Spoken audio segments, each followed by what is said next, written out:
Greetings, viewers and YouTubers alike. My name's Phil from Modern Apologetics. Today, I'm just making a video talking about something that a lot of atheists and deists like to bring up to me, and it's the issue with the Canaanites and the Amalekites in the Old Testament and in Joshua. And one of the biggest objections against this stuff is your God is such a moral monster. He's so evil. He's an evil whatever. I'm not going to go into Dawkins' tirade on Old Testament God or anything like that. But there's so much bloodshed, and a lot of people question the ethics behind God's motivation to do these things. Is he misogynistic? Is he evil? Is he malevolent? Doing all these things. And why the children? Why the babies? Why the cattle? Why everything? And here is the funny fact. As an atheist and a member of the YouTube secular community for some time, I have never heard people default to the Canaanites as their go-to for genocide in the Old Testament. I have heard them listed among the other examples, but never have I heard them utilized as the in-depth case when it comes to offering understanding of the issue. Maybe that's just within the circles I am part of, but I almost always see counter-apologists going to the Midianites mentioned in Numbers. Now, this could be something that is just coincidental, but either way, it is something that has always annoyed me, as I merely have to search Canaanite slaughter and I get countless Christian responses, none of which I have viewed have stood up to scrutiny, but the effort is clearly there. I see all this focus coming from the apologist corner. Meanwhile, in the secular corner, I see a focus on the slaughter of the Midianites, and a simple comparison between searching the two on YouTube shows this disparity. And that is the opening point I would like to make for any Christian apologist viewing. Could you possibly focus more on the case of the Midianites? And the reason I'm asking this is because the Midianite case gives the details on what happened following the battle with the captive boys and women who no longer posed a threat, and yet they were still butchered on Moses' command, sparing only the virgin girls who were then enslaved and raped as the spoils of war. If we want to further discussion, how about apologists actually deal with what religious critics are arguing on?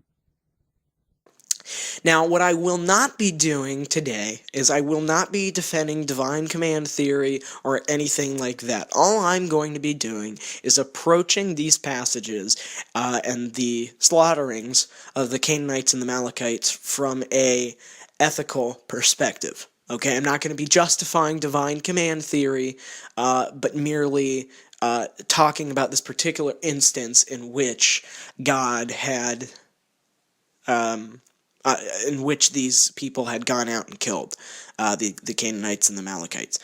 Putting the word slaughter in captions both in your title and via hand gestures doesn't really refute the point. Regardless of the justifications you may bring forth, the Canaanites and related tribes were supposedly killed in a cruel or violent way in large numbers. In this case, all of them. That is very much the definition of slaughter, so don't pretend that it was something other than said act in such a dehumanizing fashion. We're not talking about you borrowing someone's watch, we're talking about genocide. This is the first part of a video series I want to do defending the Old Testament God, and obviously I believe it's the same God from Old Testament to New, but I just want to make it clear that I will be titling it that so anybody can kind of understand where I'm coming from, I guess you'd say. So, without further ado, the Canaanites. Why did they get slaughtered in here? Now, like any biblical text, an exegesis needs to be performed in a cultural context. You can't just read a passage and then decide you don't like it because it sounds weird or it sounds odd. When we read the Old Testament, this is so many years ago. We can't even begin to understand we can begin to understand the cultural climate, but we can't fully understand it. So that's very important to remember. The thing is, when it comes to an apparent timeless and all-knowing just deity, that excuse does not work any longer. That excuse only works if you acknowledge humanity is subject to ignorance from which we can learn to do better. If, however, you proclaim some divine and objective standard of righteousness, the time period and cultural setting is irrelevant. That divine right and wrong should not be subject to these factors. They could be subject to the specifics of the situation. For example, murdering or accidentally killing someone in self-defense, is that really murder? But time period and culture are not part of that discussion. If your deity's will is subject to the culture laid down by the Israelites and the Hebrews, then how, I must question, how does it differ at all from a system lacking divine origins? So if it was justifiable then, it follows that the same is justifiable given the correct conditions today. On the other hand, I hold to a progressive set of secular ethics, so ethics which learns from the mistakes of the past and seeks to avoid them. You don't have that, and my friend, it makes your set of ethics incredibly weak, as if your arguments don't show how it was justified then, but not now, you cannot suddenly change your position. You have to discard your own system. At least you would have to if you were the honest type in that respect.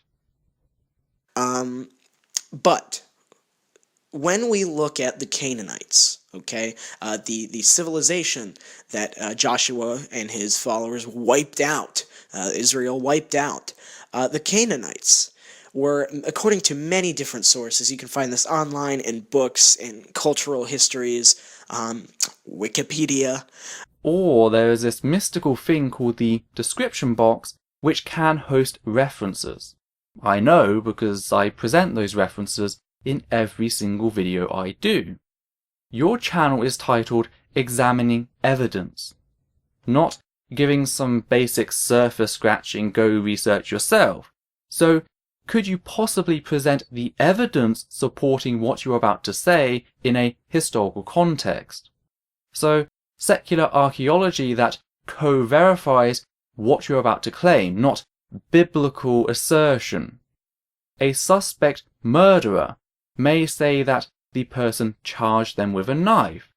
I need you to verify that was the case in support of the Bible.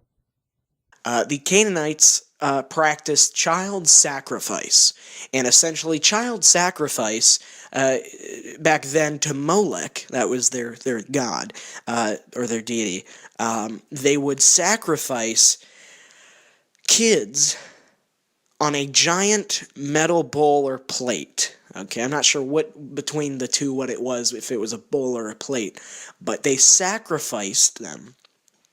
They would place them onto this burning bowl held by their statue of their god Molech, holding the bowl. Put their babies in there. Put their children. Well, the reason you lack such clarification on which it was that they used may be down to the fact that there is no archaeological confirmation that this practice occurred or was the norm. All we have are a few self-authoritative texts which are written much in the same way as any other propaganda piece. But let us just accept what you have stated as true, no questions asked. Let us just take on that scenario. What that means is that your justification for slaughtering each and every Canaanite, including the children, and hell, I bet there were a few pregnant women in there as well, which you can throw in, your justification for that is the claim that the Canaanites were sacrificing their children. That's like finding a rapist and, rather than just locking them away and disposing of the key, you re-rape the victim. Do you realize how stupid that sounds? The way to save a few babies from being slaughtered according to you is to slaughter all of the babies. A very Stalin-esque perspective on solving your problems. I hope you see the greater irony here. Fact is, it's about to get worse. It didn't matter what age. If Molech called upon you to sacrifice your child, you sacrificed your child. Burning excruciatingly in the name of Molech. I guess when it's Yahweh, the standard is different. What the Old Testament teaches Christian followers is that if Yahweh calls on you to kill your child, like he did Abraham, then you should be willing to go through with the act just as Abraham supposedly was.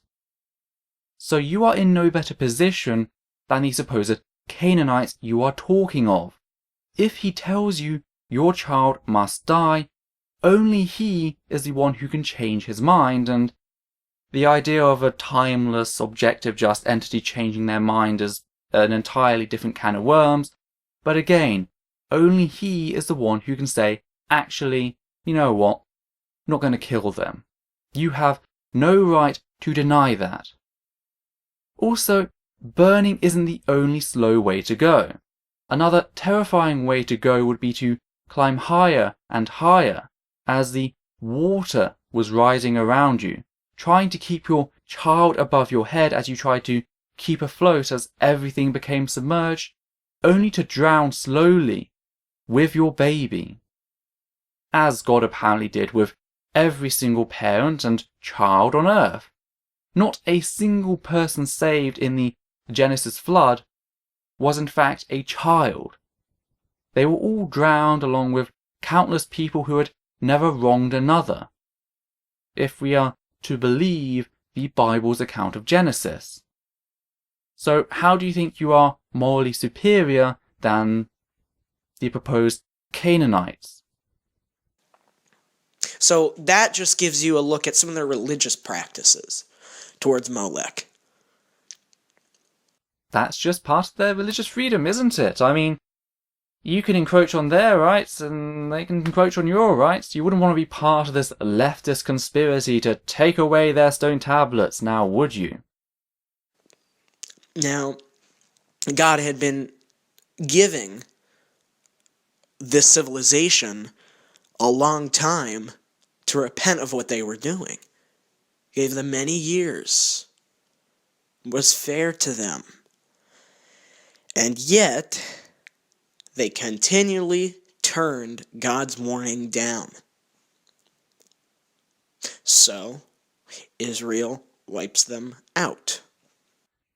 Tell me, where was the fair chance for the babies born just before the genocide? Or any of the disempowered for that matter? I'm on about the beggars, the women, small children, slave laborers, the permanently ill.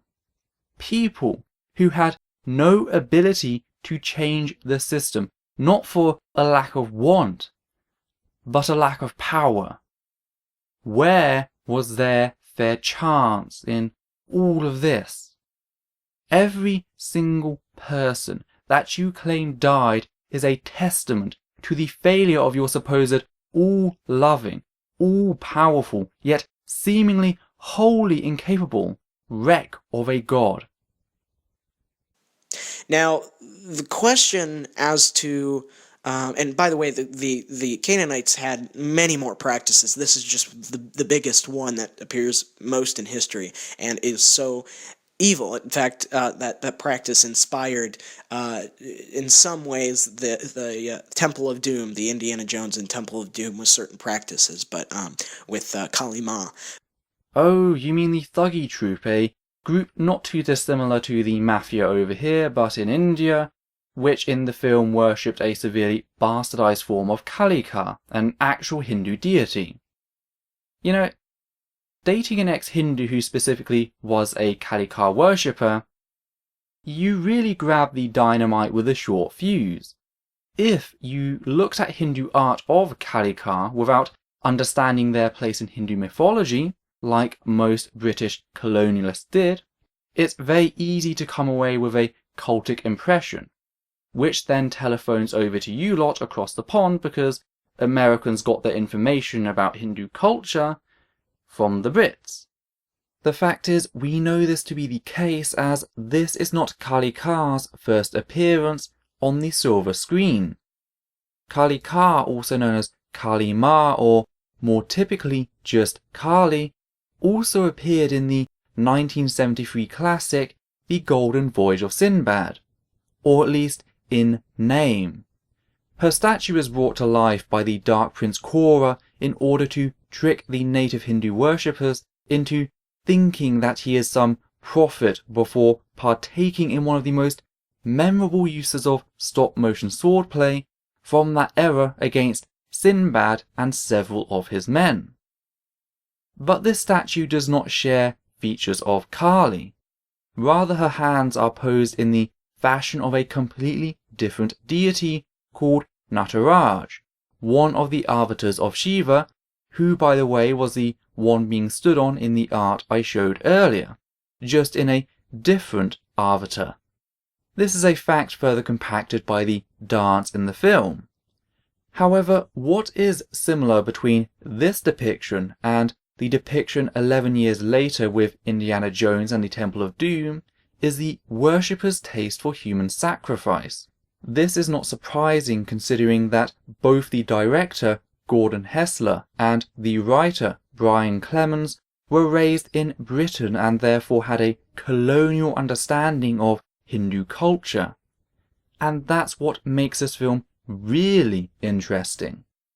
This was, of course, 2 decades before the events of 9/11. In the West, Muslims were often seen as just another form of Jew, and that is shown through the differences in portrayal between our Islamic protagonist and the Hindu worshippers. Believe me, with the number of times they praise Allah in this film, I could guarantee that if it were to come out today, there would be cries of supposed moral outrage from the Christian right. Now, I could talk about this forever, and maybe I will on my new channel, which is to start publishing soon. Said channel is intended to discuss more media-based topics, so if this interests you, then be sure to follow the link down below and click subscribe. But now we should return to how we went from actual Hindu deity to a major case of heartburn. My girlfriend is a real heartthrob, but without further evidence that an obscure Middle Eastern deity called Moloch was the inspiration behind this poor portrayal of Kali Ka and not simply an echo of British imperialism demonizing Hinduism, I have to call bullshit. But thank you for allowing me to demonstrate why archaeological evidence ranks above authoritative scripts from warring nations when it comes to claims about religious practices designed to demonize them. Just like with the Canaanites. Does help me make a point. But anyway, that was the biggest practice. There were many more, but I'm not going to go through them today in this video, maybe in a future video on this series, but bad practice. So now what I'm going to be tackling is something called exaggeration victory rhetoric defense. This was an Old Testament. This was used in the Old Testament several times with war efforts, and in the ancient world as well. It wasn't just Israel that was doing exaggeration victory rhetoric when they were writing down in their passages. Essentially, exaggeration victory rhetoric defense, you can look this up, is basically the practice of embellishment for point. So if God asked Joshua to, wipe out this evil culture, a way of embellishment would be kill everything, every last living thing, cattle, anything, wipe it all out. That would be a little bit of an embellishment. Okay, and that's exaggeration, victory, rhetoric, defense. So yeah, look it up. I know Reformed Apologetics Ministries. I think that's what his channel name is called. He's got a nice video on rhetoric defense.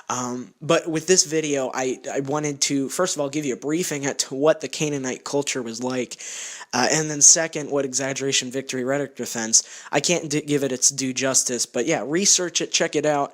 Yeah, this is just an ethical approach to approving the Old Testament God. I think soon I'm going to be doing a video on Abraham's son, sacrificing him, about to sacrifice him to God, but then God provides him a lamb. A lot of atheists, secular humanists, deists might say, wow, that's evil. Why would God ask such a thing? And we're going to approach the ethics in our next video. So thanks, guys, for watching, and we'll see you next time. Well, maybe you should have dealt with that in the first place, as it does paint you and your proposed deity the hypocrite. But once again, just like when dealing with the Mission Dawa lot, I find you failing to actually argue a position. Sure, you assert some vague points and you pad it out a little without going into detail or giving any actual substance or evidence for that matter. At least with Mission Dawa I know what to expect because it says bullshit on the tin. Your channel is called Examining Evidence. I expect to see some evidence, references, citations, actual details, actual evidence. But rather than concentrating on what you don't have, how about we recap what you have presented in this video? So you have one defense which works on the basis of, to stop them killing a few of their children, I shall kill all of them and all of their children along with them. And you have just presented another one which argues that this was simply boasting about their achievements, which collapses on its own for several reasons. 1. Slavery, as justified through the Bible, was seen as a symbol of wealth and power. To gain that was something culturally significant, status-wise. The idea of raping the fallen soldier's widow is a heinous act carried out by man throughout the millennia.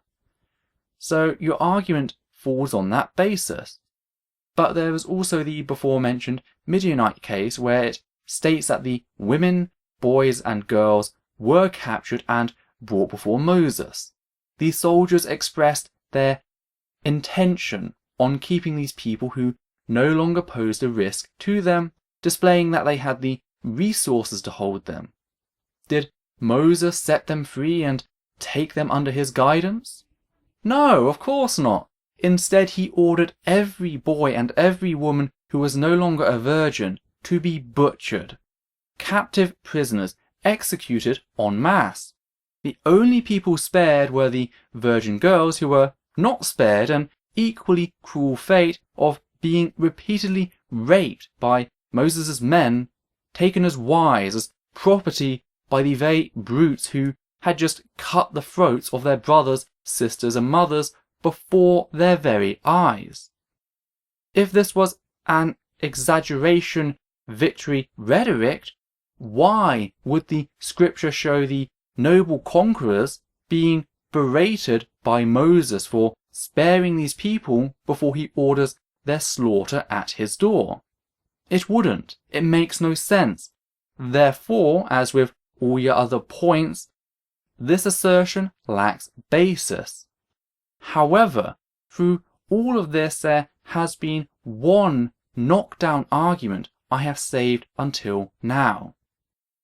No matter whether you think there is a setting that justifies this brutality or not, if there is an alternative that does not require death or suffering, then surely that alternative is better, the more moral course of action, regardless of who you are. How then do you justify the orders carried out in the name of your apparent all-powerful God? If he is all-powerful, there are an infinite number of alternatives to killing which could have been pursued yet were not. Maybe you ought to look into that. But until then, that is the essence of thought. Take care and out.